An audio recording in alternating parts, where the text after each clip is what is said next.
When it comes to the NCAA tournament, the 11th seed is sort of the unofficial cutoff for advancing to the Final Four. No team seeded lower than 11 has ever made it that far. Ironically, the 11th seed has also produced more Final Four programs than the 6th seed, which of course it lines up against in the first round. There have been 5 sides that have progressed from seed number 11 all the way to the National Semifinals. In recent times, it has been done by UCLA and Loyola Chicago. In 1986, LSU first charted the course, and there are a pair of Colonial Athletic Association schools, VCU in the 2011 NCAA Tournament and George Mason in 2006. The latter's run was truly shocking as college basketball had become high major dominated by that point in time, with the Final Four heavy with top seeds. I mean, a pair of 8 seeds made it to the Final Four in 2000 and an occasional 6 seed snuck in there, but March Madness's final weekend was actually quite sane, all things considered, in the 20 years between LSU and George Mason's 11 seed runs. Unlike LSU, however, the Patriots were seen as an interloper on proceedings. Their inclusion in the field of 65 drew quite a bit of scorn from many in the college basketball world who felt the CAA regular season champion wasn't worthy of an at-large bid. Then George Mason went out and beat Michigan State, North Carolina, and Wichita State, and all that talk died real quick. That being said, the Patriots were sort of overshadowed in the early stages of the 2006 NCAA tournament by the 13th seeded Bradley Braves, who had upset Kansas and Pitt on their way to a magical Sweet 16 run. By the Elite Eight, though, George Mason was the last Cinderella standing. The spotlight was placed firmly on them as a showdown against the much vaunted UConn Huskies awaited. This Huskies team is stacked. All 5 starters would go on to be selected in the 2006 NBA draft. Of course, Rudy Gay and Hilton Armstrong were lottery picks. Marcus Williams and Josh Boone were taken with the 22nd and 23rd selections in the first round, and Denham Brown found himself taken with the 10th pick in the second round. Look, none of those guys have gone on to have hugely successful NBA careers. Rudy Gay's been a solid player, but that's about it. However, you can't deny the talent of simply having 5 NBA draft picks in your starting 5. It was certainly a far cry from what George Mason had on its roster. Their star was arguably Jai Lewis, a short power forward who most announcers were touting as the next Antonio Gates throughout the Patriots' run in March Madness. Lewis did get an NFL tryout, but we'll discuss that later on in the video. As for the rest of the Patriots, well, they were mostly a collection of really good local players from the surrounding Northern Virginia, Maryland area. It was a team very much greater than the sum of their parts, and that was in big thanks to head coach Jim Larranaga, who had already built a strong reputation in the world of college basketball. His work with this George Mason side really cemented Larranaga as a high-end, upper echelon college basketball coach, but he was going to need all of his talents and all of his skills, and a little more if he wanted to knock off the UConn Huskies and reach his first Final Four. Vern Lundquist and Bill Raftery on the call for this CBS broadcast, and we start by getting to know a little bit about the players on this graphic that is at the weirdest damn angle I've ever seen. Rudy Gay tells us all we need to know about his college experience. Rudy Gay, small forward, UConn Huskies, unassigned major. Oh, unassigned major, otherwise known as student athletes taking easy-to-pass classes with no real outcome in mind. Oh yeah, I forgot to mention, the NCAA selection committee did not envision George Mason making it to this stage of the tournament. If they had, they certainly wouldn't have let the Patriots play in the Washington, D.C. regional, which is basically a 20-mile drive away from the school's campus. This is just straight up a home game for the Patriots in the Verizon Center, and the crowd is very much pro-Patriots, and it kind of does put UConn at a disadvantage here. Check out Marcus Williams' shorts, by the way. He might as well be playing in a tent. Look, I can't explain this look. I can't tell you why we did this back in the mid and early 2000s, but it was very much a thing, and you had to be there to experience it. Of course, we'll also probably see this trend reemerge in about a decade or so down the road, but it's not a great look. UConn wins the tip, and Bill Raftery nails his trademark line. George Mason goes. Wait a minute. After a fairly stagnant offensive possession for the Huskies, Williams jacks up a three-pointer that's well short. Hilton Armstrong shows off an offensive touch that we definitely will not see in the NBA. UConn on the board first in this clash. One thing you notice early on is that UConn is just towering over all of the George Mason players. Hilton Armstrong, obviously big one, Josh Boone as well. We would actually find out later on that no one on the Patriots roster was really over 6'6". Meanwhile, Rudy Gay is 6'8" and the third tallest player on the Huskies. There is just a definitive size mismatch here. George Mason missed their first 4 shots and look wildly overmatched by UConn's defense early on. The difference in athleticism between the two sides is very noticeable in this opening 4 to 5 minutes. Then you get a bad turnover by the Patriots, which is turned into 2 points by Rudy Gay. George Mason finally scores, and somehow Jai Lewis gets a 3-point play despite clearly barging into Josh Boone here. He does make the free throw though. A bad pass from Boone is followed up by an equally bad layup attempt by Lamar Butler. Early on, and UConn really doing what they can to exploit the size advantage they have over George Mason. Rashad Anderson with an ugly looking 3, but UConn gets the rebound and the Huskies push the lead to 8 points. Sammy Hernandez off the bench to nail a 3-pointer for the Patriots. That was a much needed basket for George Mason, who missed their first 4 3-pointers. This really kind of gave them a sense of belief, and really you can tell it just sort of uplifted the team as a whole. Look, he may only be 6'5", but man, Jai Lewis knows how to operate in the post. Next possession down the floor, and Marcus Williams drops the and one inspired dime here. A little bit of Jason Williams mixed in there as well. Ed Nelson makes his first appearance of the game. We'll get to his story at the end of the video, but the one thing I can't help but point out here is that you have all of this first round talent at UConn, and then there is Nelson, who looks like he's about 35 years old and is the guy at California Family Fitness who takes pickup basketball games entirely too seriously. Look, that's a very local joke for people in Sacramento, but I'm sure they're going to love it. Anyway, Lamar Butler from NBA range, and things in the game are starting to heat up on both sides. Tony Skinn may wear number 1, but this attempt at a skip to my Lou Rafer Alston style pass does not go as planned. George Mason cuts the lead to 2, and the crowd goes wild at the Verizon Center. The dogs running home, huh? Again, how the selection committee fell asleep at the wheel and allowed George Mason to play the Elite 8 showdown at home in Washington, D.C. has to be something that infuriates Huskies fans to this day. UConn, for whatever reason, has like zero offensive identity at this point in the game. Post-ups were working early on, but George Mason switches up to a 2-1-2 zone, and that really kind of takes the post-game away from UConn. Another UConn miss leads to a Skinn 3-pointer, and the game is now tied at 21. Rudy Gay tries some cherry picking, but misses twice. However, Jeff Adrian is there to clean up his mess. Look, I'm not really sure what Jai Lewis is attempting to do here. I'd argue he doesn't seem to know what he's trying to do here, but hey, it still works out for him. Around this point of the game, you can see UConn beginning to get visibly upset and annoyed just by how things are playing out.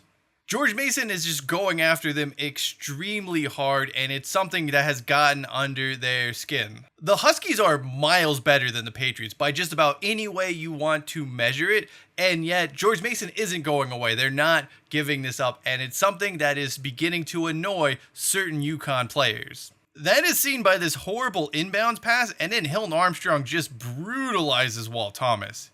He goes on to hit both free throws, and George Mason has its first lead of the game. Rudy Gay, though, doesn't let the fun last for too long. Bill Raftery loves talking about Ed Nelson's weight. I don't even get it. Like, Nelson isn't that big, but Raftery just cannot stop with the zingers. He hasn't said no at the cafeteria either, Vern. Sure thing, Bill. Anyway, Nelson finishes the and one here, and UConn's lead is up to 6. Denham Brown sinks to 3, and Larinaga needs a timeout because this game is suddenly getting away from the Patriots after a 12-2 Huskies run. Another UConn 3 before the half ends pushes the lead up to double digits. Nelson tries to take a charge here, but it does not take it all. He's clearly moving. That allows the Patriots to end the half with a 3-point play thanks to Folarin Campbell, who cuts the lead down to 9. That takes us to halftime, and things are not really looking all that good for the Patriots. They really let things slip away towards the back end of the first half. Like, they had got the lead, and then UConn just started shooting lights out. And yeah, like heading into the second half, it's looking pretty bleak for Cinderella. George Mason opens the second half by getting a stop and a jump ball with the arrow pointing in their favor. Jai Lewis is just old man bags of tricking Josh Boone. Like, he does this quite a bit in the second half, and you see it here. This is just awesome to watch. Next possession, and then Will Thomas does the exact same thing to Hilton Armstrong. Lewis is hurt and is subbed off with some sort of ankle problem. Not good news for the Patriots, but he'll come back in a few minutes. UConn now getting outworked all over the court by George Mason. Thomas fins off 4 Huskies for an offensive rebound that leads to a Patriots 3-pointer. UConn now struggling mightily to get anything going offensively, while the Patriots cut the deficit to 1 with a Butler tray. Lewis back in the game and throws this sweet dish to Campbell, who nails another 3-pointers for the Patriots, and the game is tied all of a sudden. Skin then breaks out what has to be an all-time great fast break jump stop. I love this play. It is a thing of beauty. He does the jump shot, and then he passes out to Butler for the 3, and George Mason are in the lead once more. That joy is short-lived as UConn finally shows some offensive competence and they regain the lead. It was not for long, as on the very next possession, they just have a defensive capitulation, and the Huskies foul Butler on a 3-pointer. He makes that, he hits the bucket, it's a 4-point play, and the Huskies again just not really able to handle what George Mason's bringing. Rudy Gay makes an appearance after being mostly invisible in the second half. The game is tied at 56. Here he is again with a 3 to give the Huskies the lead once more. Rudy Gay on fire at this point. He has scored 9 consecutive points for UConn, and there is just nothing George Mason can do to stop him. At this stage of the game, the teams are just trading baskets back and forth. It's really sort of opened up offensively. This time, Lewis with a push hook for the deuce. Skin then hits an absolutely preposterous 3-pointer out of nowhere. This wild shot gives the Patriots a 4-point lead. After a UConn score, George Mason gets the ball back, and this basket will count for them. It'll give them a 4-point lead once more, although it was clearly scored by UConn player Jeff Adrian. We now get to an absolutely huge play, just a wild turnaround that kind of changes everything. George Mason breaks the press and is screaming down the other end of the court. They are about to win the game right here. If they make this, it is game over. That's before Jeff Adrian soars for an epic block to save UConn's season, but the play isn't done here. Williams goes down the other end of the court and gets an and one. This is an absolutely wild sequence. You can see both teams are just sort of stunned by how it all played out. George Mason thought oh, we're about to win this game. Adrian with the block. Williams takes the ball down court, gets the and one, and just it is shifted both teams' fortunes just dramatically so. Lewis hits 1 of 2 free throws, meaning UConn does have a chance to tie the game, although it looks like they blow that chance when Williams tosses an ugly pass to no one in particular, and George Mason pounces on the loose ball. Butler then has the chance to, what it looks like on the surface, to ice the game. He sinks 2 free throws. It's a 4-point lead for George Mason, and they seem like they are about to emerge victorious and head on to the Final Four. UConn does get a quick basket to cut the deficit to 2, and then they put Skin on the line. With 5 seconds left, he misses the front end of the 1-and-1. UConn now has another chance to tie the game up or even win it. No timeout, so they're going right to the other end of the floor. The Patriots, for some reason, let the Huskies just steam down the court and score a fairly soft layup as time expires. I have zero idea what exactly George Mason was doing here. It seemed like they just assumed Skin was going to make that first free throw because it was just wildly disorganized. How Denham Brown beat all 4 of those guys who were back, they didn't rebound anyone on the free throw. And Denham Brown somehow races down the court, beats them all to the baseline, and gets this layup. It just feels like a disastrous moment for George Mason, who seemingly threw the game away. We are now going to overtime, where the Huskies' depth and talent will likely serve them well. They win the tip to get us started, but turn the ball over on the first possession. We then get some more great post play from George Mason. This time it is Thomas with a jump hook over a taller defender, and the Patriots have the lead. Finally, Josh Boone realizing that he is in fact taller than all of the opposition players. Here he is using some of that height to his advantage. UConn here with just some bad, lazy defense on an inbounds pass, and Lewis gets a very easy bucket. We get another moment here where you're just wondering, what the hell is UConn doing defensively right now? Thomas gets another jump hook over a taller defender. The entire second half, George Mason is running basically one play.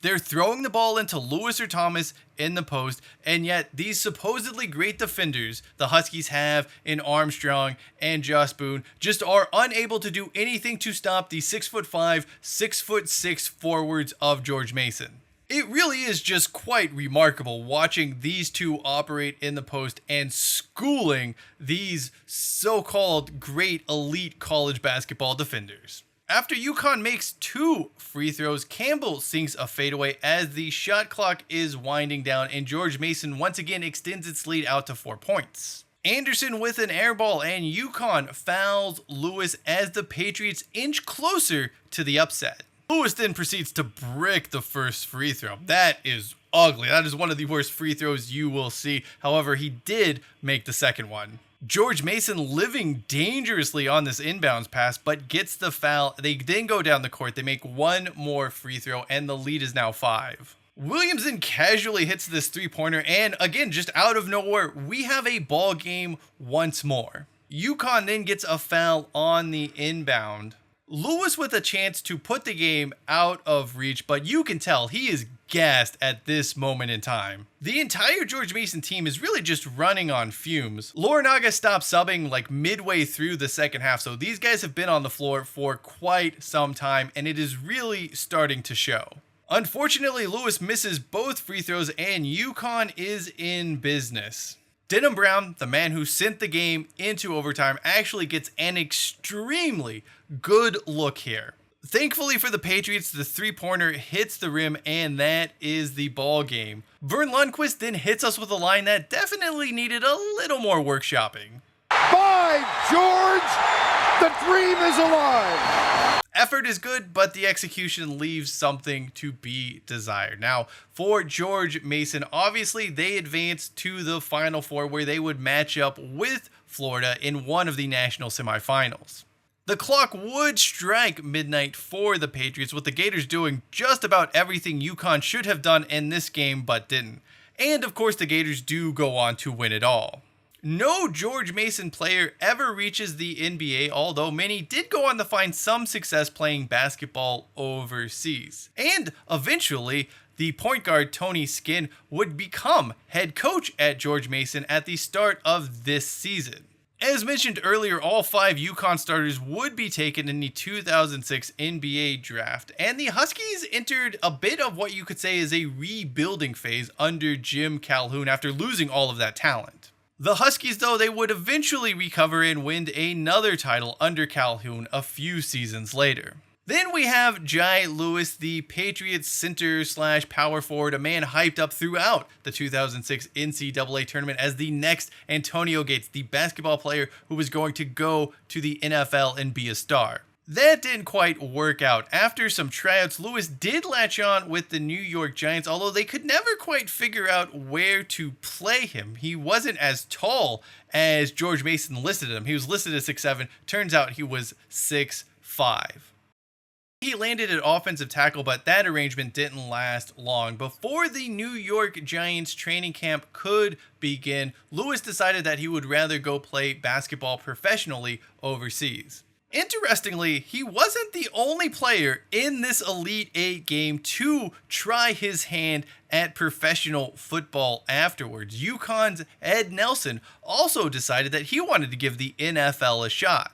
He would sign on with the St. Louis Rams, but would be cut shortly thereafter. Reportedly, Nelson just couldn't quite process the football terminology and the other sort of words and verbiage that you need to know to be a professional football player. So the NFL dream didn't work out for Lewis or Nelson, although they both would go on to play basketball professionally overseas. The most important takeaway, though, is something we all know, but some folks out there just do not want to accept. That, of course, being mid-major schools are more than deserving of at-large bids in the NCAA Tournament. Just because they don't lose a bunch of conference games to high major schools doesn't mean that these mid-majors don't belong in the big dance. This victory by George Mason, this entire run, is why people care about March Madness. It's why they tune in. It's why they fill in brackets. It's why people love this time of year. Folks like SEC Commissioner Greg Sankey would be wise to recognize this when complaining about how so many major schools with 18 and 16 records get overlooked for the NCAA tournament. Then again, common sense in college sports, well, they're sort of like oil and water in this day and age. Thank you, though, for watching this video. If you'd like to check out some more classic sports reviews, well, playlist bottom right-hand corner of your screen is the place to go. Or you can learn about the original March Madness Cinderella, who almost took down college basketball in its entirety. That is the top right-hand corner of your screen. Until next time, I am Cheyenne Hollis. This is The Touchback, and as we say around here, hashtag take it out to the 25.